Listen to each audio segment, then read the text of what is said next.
Moni nde akuti zachitika ku South Africa last week Wednesday. Amayena anali odwala nde anatipezeka kuti nthawi yokachira yakwana nde anali kale ndi mwana mtsikana dzinake Zanukule Khumalo wa zaka 7 nde anakantenga mwanayo kamusiya kwa mchemwali wawo kune kuti tandisungireni mwana ndikupita kuchipatala kuti akachirete iwo acha sister wawo kuntengadi mwana ngasi misi kukhala naye asananyamuke mai yake kupita kuchipatala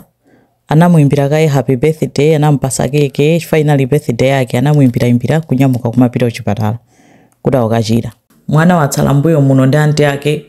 akusewera bwinobwino kena kuti wapempha anti yake kune kuti ndifuna ndikasewere anti yake icha bwino pita kasewere basi mwana wathamanga kupita kuti akasewera ndi anzake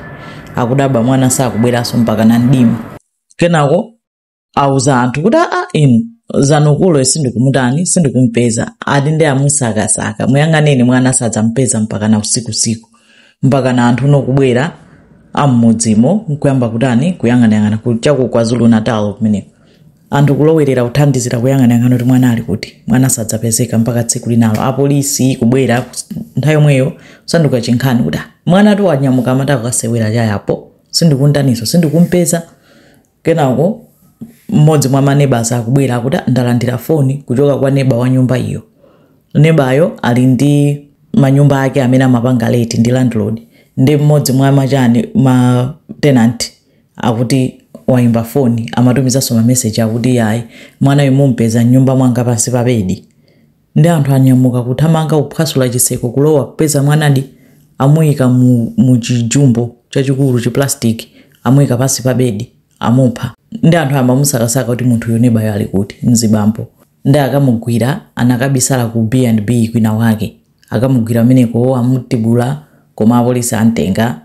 ali ku prison ndafufuza kuti tsono mwana mwampheranji akuti basa ati kufuna kumugwiririra andamona mwana uja atakusewera zake basi kutenga 1 rand kumuyitana kuti tabwera zabwera zatenge ndrama mwana uja kuthamanga kuti akatenga 1 rand icha basi kumukokera mnyumba kumugwiririra kumupha kumuyika mthumba ndokumuyika pansi pa bedi just like that popa basi nde imeneyo zomwezi zoti azimayi miyoyo yawo ili pa chiopsezo ku South Africa moti anthu okwiya awo cha nyumba yomwe amakhala mzibamboyo koma of course nyumba yosi yake iye amangopanga rent yangu awo chera landlord komabe nkhani zake zosakhala bwino kuti ku South Africa ko